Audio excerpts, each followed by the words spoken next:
NSS എന്ന് പറയുന്ന മഹാപ്രസ്ഥാനത്തിൻ്റെ തലപ്പത്ത് ഒരു പരമനാറി കയറി ഇരുന്നിട്ട് കാണിക്കുന്ന ഒരു പണിയെന്ന് വേണ്ടി പറയേണ്ടി വരും.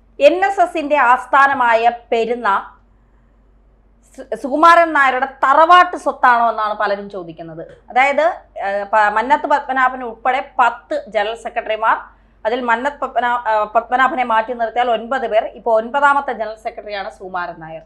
സുകുമാരൻ നായർ പറയുന്നവർ മാത്രം പെരുന്നയിലെ പടി കയറിയാൽ മതി, അല്ലാത്തവരൊക്കെ പടിക്ക് പുറത്ത്.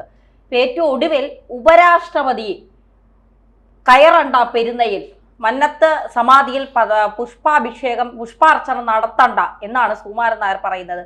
ഇതിനൊക്കെ നായർക്കാരാണ് അവകാശം കൊടുത്തത്. നായരുടെ തറവാട് സ്വത്താണോ പെരുന്ന? അർഹതയില്ലാത്തവനെ ഓരോ സീറ്റുകൾ കയറ്റി ഇരുത്തിയാലുണ്ടാകുന്ന ഒരു ബുദ്ധിമുട്ടാണ്. സത്യം പറഞ്ഞാൽ നായന്മാർ വളരെ പ്രയാസപ്പെടുന്നുണ്ട്.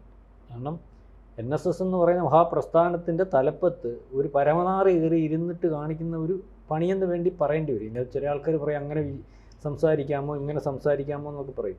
പണ്ട് പിണറായി വിജയൻ ഈ പറയുന്ന പ്രേമേന്ദ്രനെ പരനാറി എന്ന് വിളിച്ചപ്പോൾ എല്ലാവരും പറഞ്ഞു അങ്ങനെ സംസ്കാരശൂന്യമായിട്ടുള്ള ഒരു വാക്ക് ഉപയോഗിക്കാമോ എന്ന് പറഞ്ഞു. പക്ഷേ എനിക്ക് അന്നും അഭിപ്രായം തന്നെയായിരുന്നു അയാളെ പരനാറി എന്നാണ് വിളിക്കേണ്ടത്.